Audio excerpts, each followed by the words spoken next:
Hello everyone, ये future tense पर रहेगी।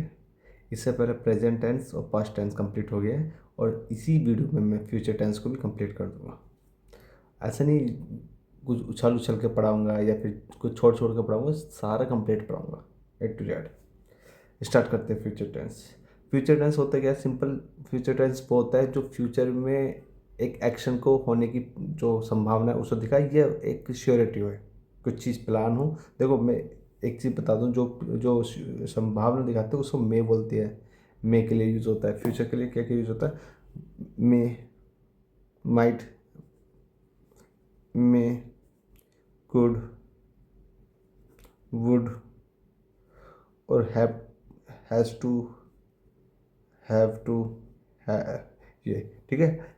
ये माइट का मतलब जब एक पॉसिबिलिटी दिखानी हो, बिल्कुल ना के बराबर पॉसिबिलिटी दिखानी हो।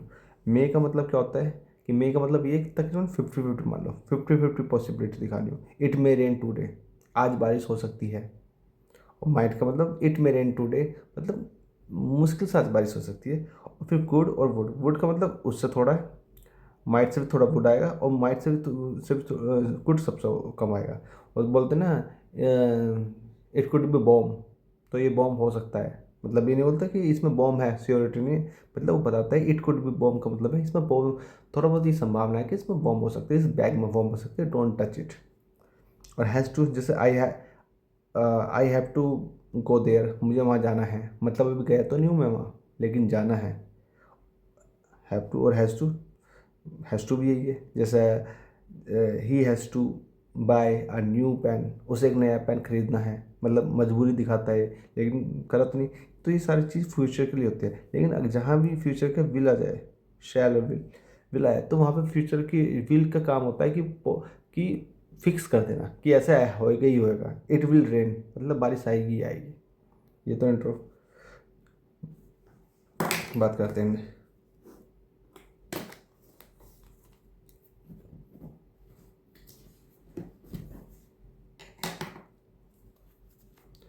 पहला है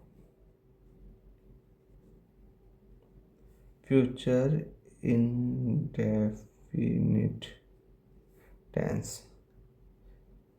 सिंपल फ्यूचर भी बोलते थे। इसका स्ट्रक्चर पहले होता क्या, जैसे I shall play, I shall play, इसका मतलब क्या है? मैं खेल रहा हूँ या खेल रहा हूँ, इसका मतलब है मैं खेलूंगा। ठीक है, फ्यूचर में कहूँगा she will, she will study, वो पढ़ाई करेगी। ठीक है, she will study, I shall play. तो शैल और विल ये दोनों ही इंडिकेट करते हैं फ्यूचर के लिए। स्ट्रक्चर वाइज देखती है। पहला स्ट्रक्चर है अफर्मेटिव। अफर्मेटिव, अफर्मेटिव में क्या आता है? सबसे पहले सब्जेक्ट आएगा, फिर विल या फिर शैल में से एक आएगा, फिर वर्ब की फर्स्ट फॉर्म आएगी, फिर ऑब्जेक्ट आएगा।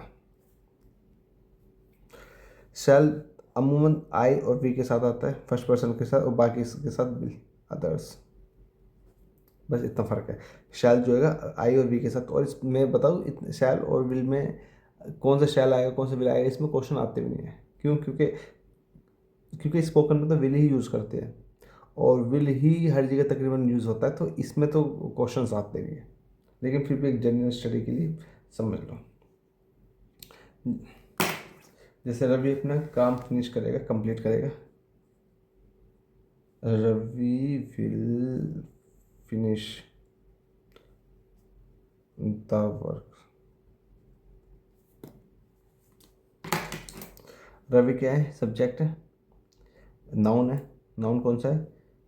प्रॉपर नाउन है, काउंटेबल है। विल, शैल विल में से विल आएगा, रवि के हिसाब से विल आएगा, आई वी के हिसाब से आता है। फिनिश जो मेन वर्ब है उसकी फर्स्ट फॉर्म आएगी, यह हेल्पिंग वर्ब है। हेल्पिंग वर्ब हो गया, मेन वर्ब हो गया, ये द आर्टिकल है और ये वर्क नाउन है।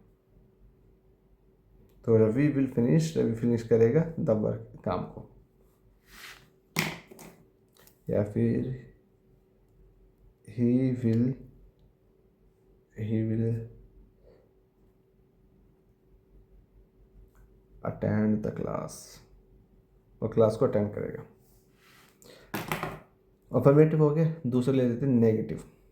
नेगेटिव बस नोट आता है नेगेटिव, और नोट तुम्हें पता ही कहाँ आता है। सब्जेक्ट हो गया प्लस विल शैल में से एक आएगा, प्लस ये हेल्पिंग वर्ब है ना, हर हमेशा टेंस में याद रखना हेल्पिंग वर्ब के जो भी हेल्पिंग वर्ब उसके बगल में नोट आएगा, फिर वर्ब फर्स्ट फॉर्म फिर ऑब्जेक्ट।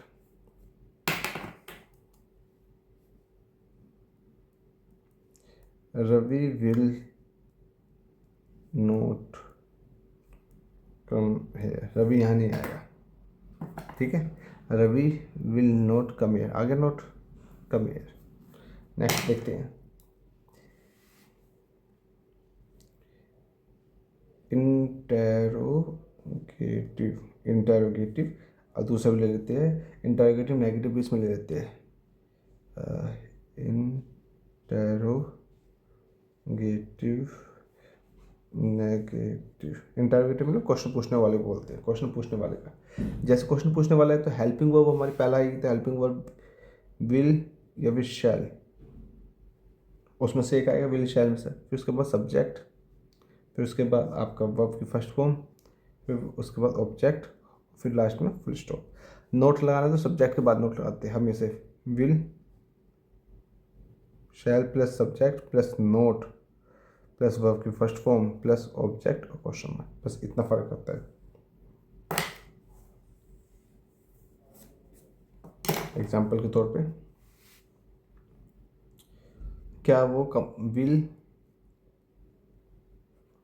दे कम, क्या वो कल आएंगे, tomorrow, will they come tomorrow, क्या वो कल आएंगे, तो आया इन दोनों में से एक आ गया विल, ठीक है, फिर सब्जेक्ट आगे दिया, ठीक है, अच्छा नोट कब लगाता हूँ, नोट उसके बाद आएगा, इधर का आ गया, ये आ गया, फिर वर्ब के फर्स्ट फॉर्म। अगर जिसमें पूछना नोट लगाना हो तो will they note come tomorrow, बस इतना हो जाएगा।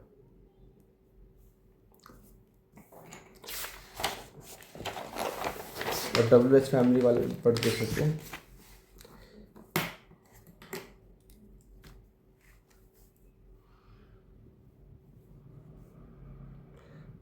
ये बनाओ इंटेरोगेटिव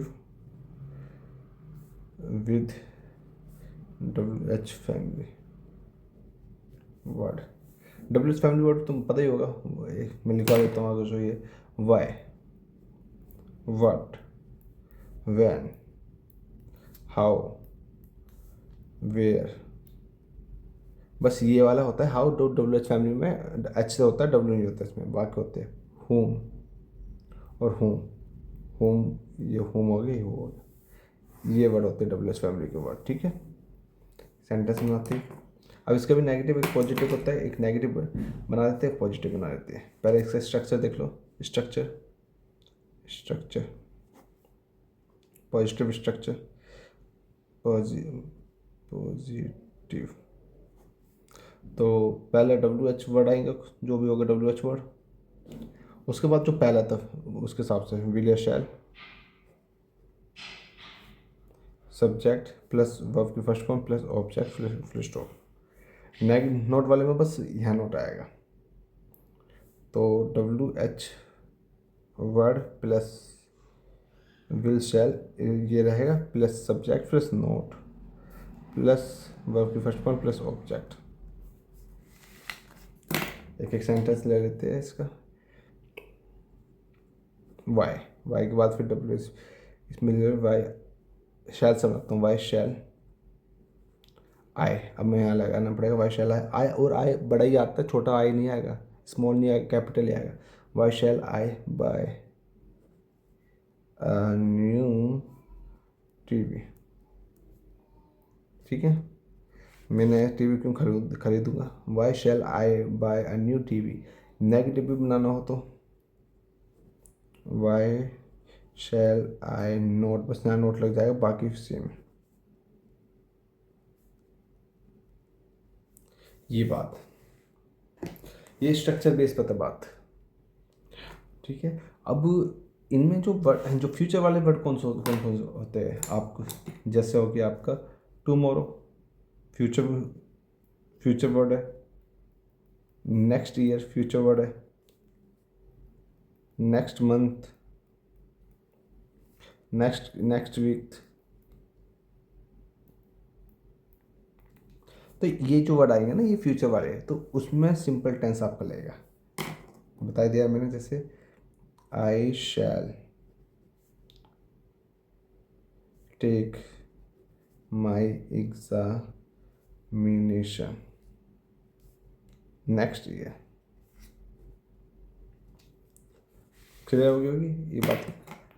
आई शैल, मैं दूंगा, करूँगा, क्या करूँगा, टेक माई एग्जामिनेशन। एग्जामिनेशन को टेक दिया किया जाता है, ध्यान रखना गिव आ जाता है कि एग्जामिनेशन गिव, टेक एग्जाम। अगर जो आप एग्ज़ाम दे रहे हो तो आप टेक कर रहे हो एग्ज़ाम को।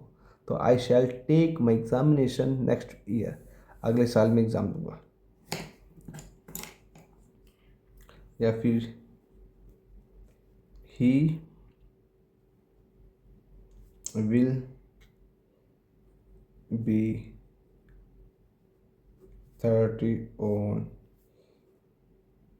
his next बर्थडे,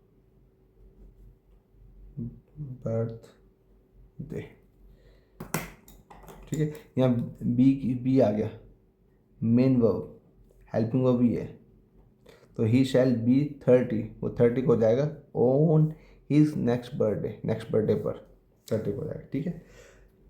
ये जो होते हैं, ये एक जब फ्यूचर में, अभी इनकी क्या शो करते हैं, फ्यूचर में फिक्स शो करते हैं कि ये एग्ज़ाम देना है ही। अगर जो आपने प्रेजेंट इंडेफिनिट में देखा होगा कि फिक्स प्लान जो चीज़ फिक्स होती है उसमें ये लिखता है, टुमारो वगैरह भी इसमें लग जाता है फिक्स वाले में। जैसे रवि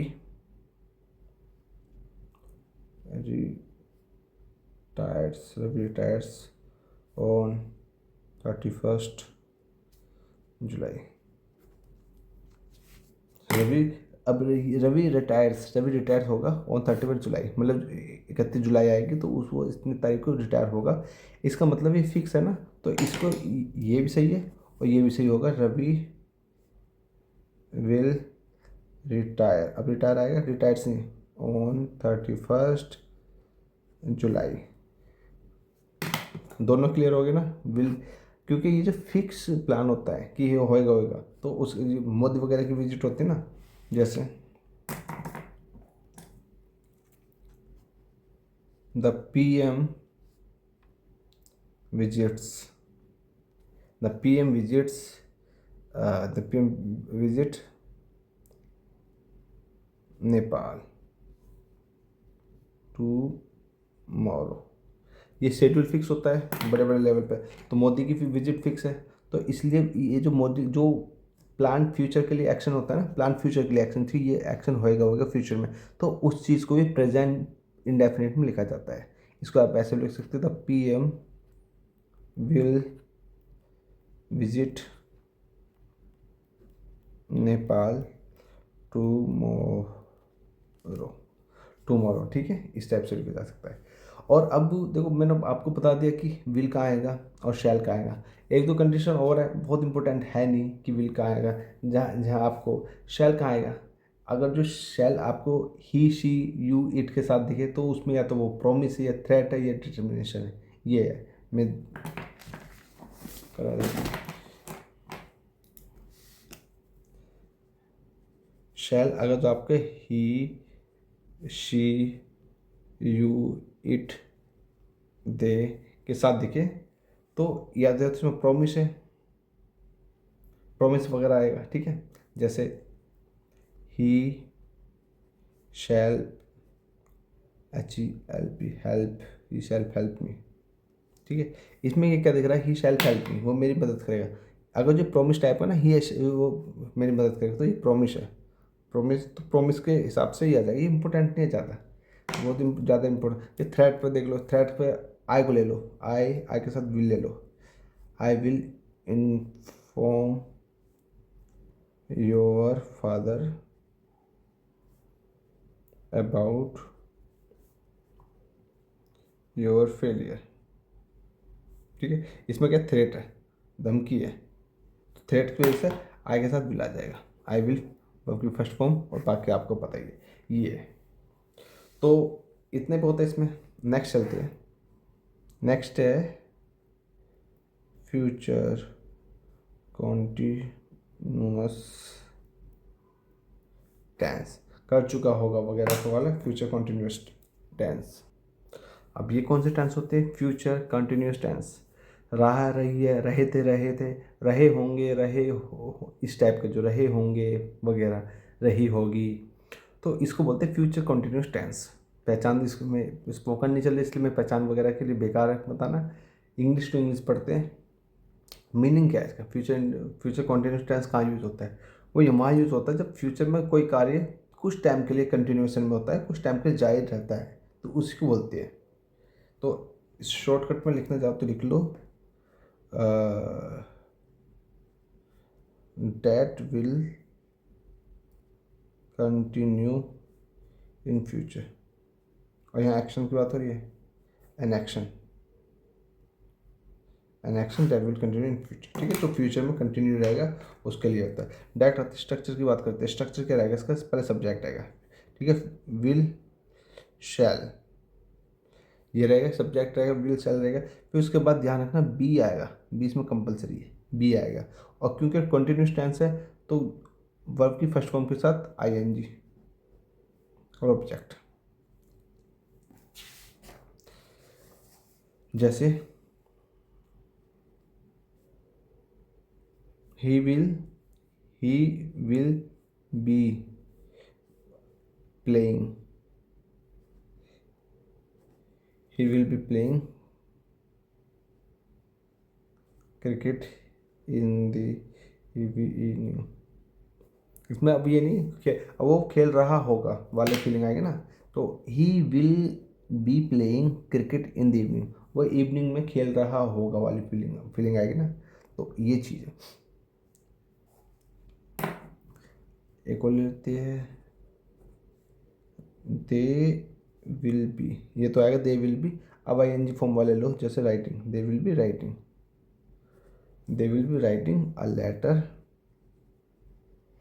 अ लेटर, यहाँ तक सही है, लेकिन मैं और इन दिस मॉर्निंग, समझाने विल बी राइटिंग। देखो जो आप टेंसेस पढ़ रहे हो ना, टेंसेस का देखो ये सब्जेक्ट है, ये वर्ब है, ये ऑब्जेक्ट है, ये फुल स्टॉप है। तो सब्जेक्ट तो तकरीबन मतलब सेम से रहता है, सब्जेक्ट पर फोकस नहीं रहता, ऑब्जेक्ट पर फोकस नहीं आता। मेन सारा खेल इसका किसका है? सारा खेल इसका वर्ब का है, सारा खेल वर्ब का है। तो वर्ब के इसलिए टेंस का स्पेशल चैप्टर नहीं है। पार्ट ऑफ स्पीच आप देखोगे ना, उसमें टेंसेस नहीं लिखे रहेंगे उसमें, क्योंकि वो वर्ब का पार्ट हो गया ना, टेंसेस वर्ब के पार्ट हो गए। नेक्स्ट चलते हैं नोट वाले, नेगेटिव। सब्जेक्ट प्लस विल शैल। अब ये मेरा क्या, विल शैल हेल्पिंग वर्ब है, उसका तुरंत बाद नोट आएगा, ध्यान रखना हेल्पिंग। उसके बाद बी ना जाए, बी आ जाए, जो मर्जी, फिर बी, फिर वर्ब की फर्स्ट फॉर्म के साथ आईएनजी, फिर तो सेम है, फिर object.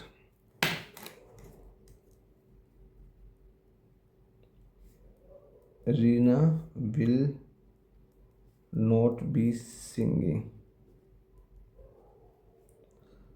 A song.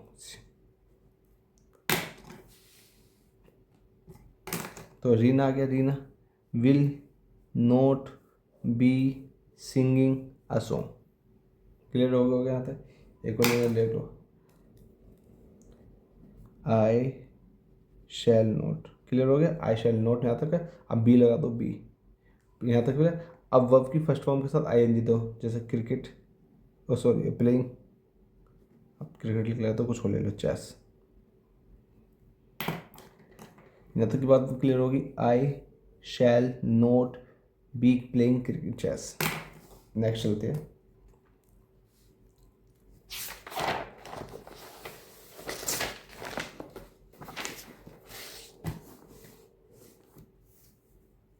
Next next interrogative और इंटरोगेटिव नेगेटिव को दोनों एक साथ ले रहा हूँ। Structure will shall, will shall आएगा, फिर सब्जेक्ट आएगा, फिर नोट आएगा, होएगा तो नोट, नहीं आएगा तो नो, फिर बी आएगा, फिर वर्ब की फर्स्ट फॉर्म के साथ आईएनजी, फिर ऑब्जेक्ट और फिर फुल स्टॉप। जैसे शैल आई, शैल आई, ये सिंपल बनाता हूँ, पहले नोट नहीं लगा। शैल आई के बाद अब क्या आएगा, shall I be, shall I be playing cricket, क्या मैं क्रिकेट खेल रहा हूँगा, हिंदी में तो खैर शैल ये रहा, आई सब्जेक्ट ये रहा। अभी नोट वाला अगला करा दूंगा, नोट लगाना तो यहाँ लगा दो, लो नोट वाला भी हो गया। शैल I not be playing cricket, बस आ गया, ठीक है। नोट यहाँ आ गया और बी प्लेइंग क्रिकेट, बिल्कुल करेक्ट है। और अब आगे डब्ल्यू एच फैमिली वाली, W H family, but W H family इधर ले जाएगा, इसी का ले लो।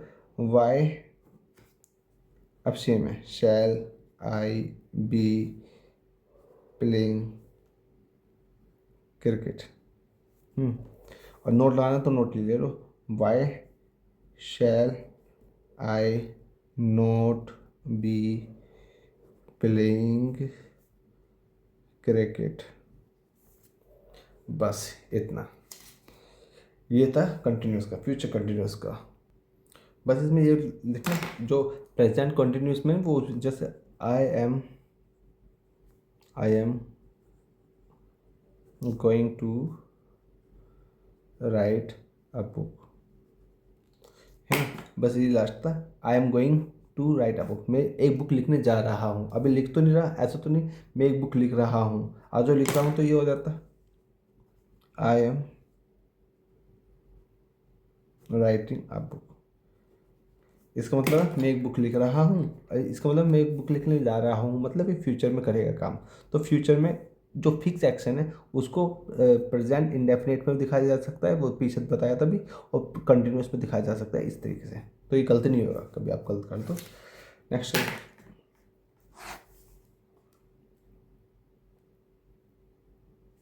Future perfect tense, future perfect tense. अच्छा, फ्यूचर परफेक्ट टेंस, परफेक्ट तो वहाँ आता है ना जहाँ कंप्लीट हो जाए काम, ठीक है। और इसके साथ फ्यूचर जुड़ गया, तो इसका क्या मतलब है, इसका मतलब ये है कि फ्यूचर कोई काम निश्चित होगा जो फ्यूचर में एक निर्धारित समय में कंप्लीट हो जाएगा, उसके लिए बोलते हैं फ्यूचर परफेक्ट टेंस। मतलब फ्यूचर में एक फिक्स टाइम पर ये काम कंप्लीट हो जाएगा। चल, एग्जाम्पल के तौर पे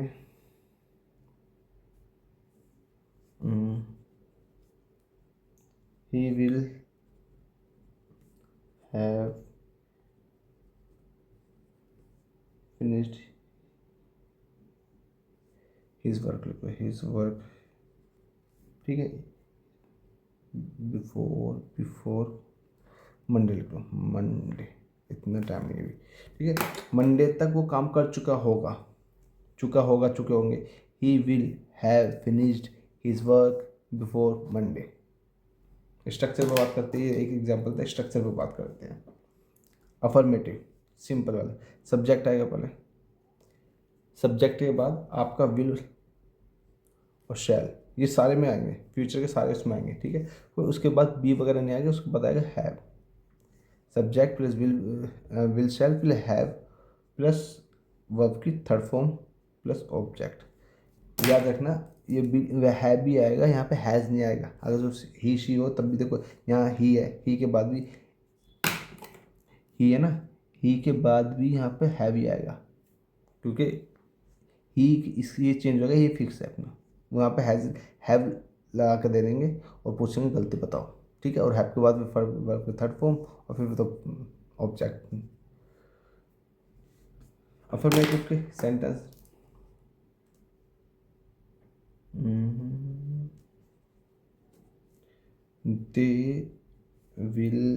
दे विल आ गया और हैव, दे विल हैव, और थर्ड फॉर्म बनाना है, they will have reached,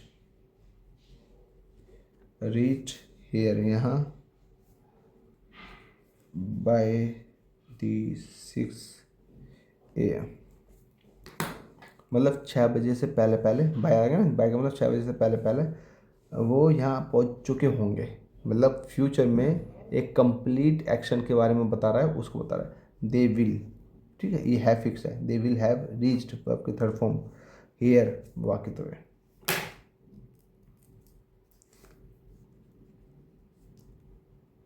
He will have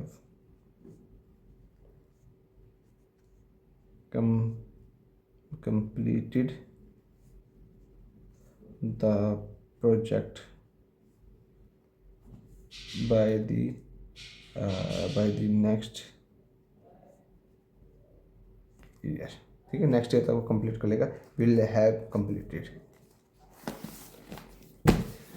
अब नेगेटिव बताओ, नेगेटिव कहाँ लगेगा, नेगेटिव, नेगेटिव, नेगेटिव कहाँ लगेगा, सब्जेक्ट आएगा प्लस विल, शैल आएगा प्लस, अब यहाँ पे नोट आएगा, जो हेल्पिंग होगा उसके जस्ट बगल में, प्लस अब हैव, प्लस वर्ब की third form plus object.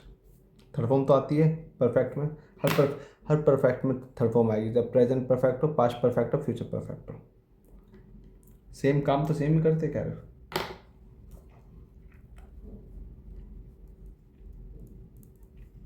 Ravi will not have completed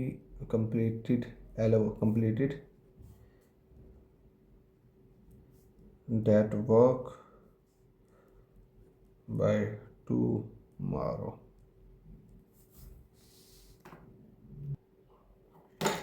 सो रवि, रवि के बाद विल आ गया, शैल विल में से एक, शैल विल, उसके बाद नोट, उसके बाद हैव, फिर वर्ब की थर्ड फॉर्म कंप्लीट, फिर ऑब्जेक्ट। नेक्स्ट चलते हैं, इंटरोगेटिव और इंटरोगेट नेगेटिव दोनों को लिख लेता हूँ मैं। विल, शैल, ये आएगा, उसके बाद सब्जेक्ट आएगा, सब्जेक्ट के बाद आपका हैव आएगा, उसमें भी आता था, फिर वर्ब की थर्ड फॉर्म फिक्स है, फिर ऑब्जेक्ट, और फिर क्वेश्चन मार्क। नोट होगा तो नोट यहाँ लग जाएगा, तो will, shell plus subject plus note, अब बाकी सेम है प्लस वर्ब की third form plus object question mark, और डब्ल्यू एच फैमिली के वर्ड होंगे वो डब्ल्यू एच फैमिली के यहाँ लग जाएंगे, यहाँ लग जाएंगे, और बाकी सेम है, हर किसी में यही कहानी होती है। फॉर एग्जाम्पल के लिए विल यू नोट, नोट वाला लगा रहा हूँ, सिंपल जो नोट हटा सकते हो, will you note have done that work by the tomorrow evening, by the tomorrow evening, ठीक है। Will, subject, note, have, verb की थर्ड फॉर्म, फिर बाकी तो सेम ही। डब्ल्यू एच फैमिली के ले लो, डब्ल्यू एच फैमिली को दो लिखवा देता हूँ, एक ये वाई, वाई आने के बाद फिर इसकी इस structure, why will he have finish the work, question mark, और नोट लगाना तो नोट इसके पास लगा दो, तो वाई विल, अगला question, why will you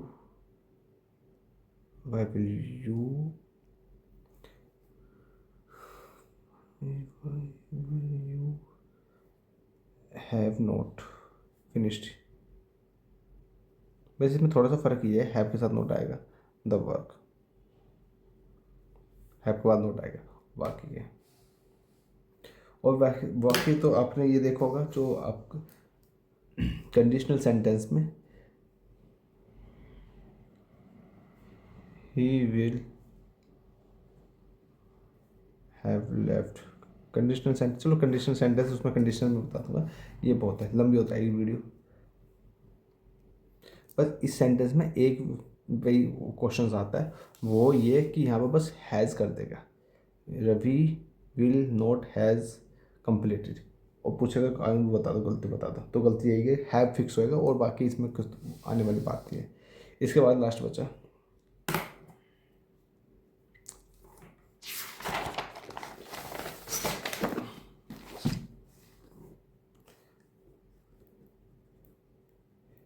future perfect continuous tense. Future perfect continuous tense, हाँ जी। तो ये फ्यूचर में कोई निश्चित समय होता है ना, उस समय तक जब जारी रहेगा एक्शन, तो उसके लिए यूज़ होता है फ्यूचर परफेक्ट कंटिन्यूस टेंस। निश्चित समय फ्यूचर में जब जारी रहेगा, पहली बात। और दूसरी बात, इसमें क्योंकि इसमें since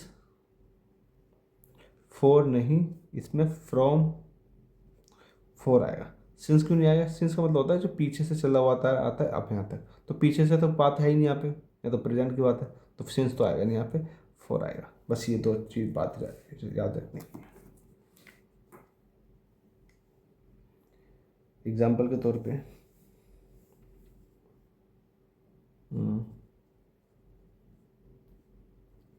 Ravi will have been singing from morning, ठीक है, या मॉर्निंग आएगा ना, फ्रॉम मॉर्निंग, ये ध्यान रखने वाली बात है। एक पहली बात तो इसमें ध्यान रखना है, बस और ज़्यादा बात है नहीं इसमें। और नेगेटिव लगाना है तो आप रवि विल नोट यहाँ लगा दो, नेगेटिव हो जाएगा। Ravi will not have been singing from this, negative हो गया। इंटरोगेटिव लगाना तो आपको पहले स्ट्रक्चर लिख लो इंटरोगेटिव का, तो शैल या फिर विल भी लगा लो, शैल या विल इनमें से आएगा, plus subject plus have been, इसमें हैव बीन आएगा बस, प्लस वर्ब की first form plus ING plus from या फिर फॉर, फिर टाइम, फिर क्वेश्चन मार्क। जैसे shall I have been, shall I have been teaching the students from morning, मतलब पढ़ा चुका रहा होऊंगा फ्यूचर में, तो शैल आ गया, शैल आई हैव बीन आएगा टीचिंग, तो आईएनजी भी आएगा और वर्ब की थर्ड फॉर्म भी आएगी। वो क्यों? क्योंकि इसमें परफेक्ट भी है कंटिन्यूस भी है, इसलिए। तो परफेक्ट किसको दिखाएगा? इसको दिखाएगा। कंटिन्यूस किसको दिखाएगा? आईएनजी को दिखाएगा। बस इसमें दो दिन याद रखना है। और हैव फिक्स है, चाहे शी हो कुछ भी हो, जैसे ही ये आ गया ना रवि, रवि के लिए भी हैव आ रहा है, ये यहाँ पे ध्यान रखना है, हैज़ मत रखना है। ये दो तीन बात बस समझने की है, और इसमें कुछ ज़्यादा बड़ी बात नहीं है। और डब्ल्यू एस फैमिली के लेना है, डब्ल्यू एस फैमिली के भी नोट कर लेते हैं एक बार। डब्ल्यू एस फैमिली के इसमें नहीं मिलेंगे। विल शी के बाद not, will she not have been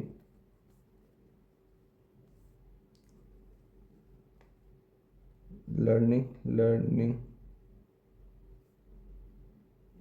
जाएगा, लर्निंग म्यूजिक। अब 4 का लेते हैं, 4-5 hours, बस ठीक है। समझने वाली कौन सा? विल आ गया, शी के साथ विल आ गया, नोट बगल में आएगा, सब्जेक्ट बिल्कुल, हैव बीन फिक्स है, बीन भी आएगा और लर्निंग भी आएगा, क्योंकि ये परफेक्ट को शो करता है, ये कंटिन्यूस को शो करता है, ठीक है। फिर बाद में ये तीन चीज़ ध्यान रखने वाली है। बस इसमें लास्ट ये देख लो और सेंटेंस पूरे कंप्लीट हो जाएंगे। By plus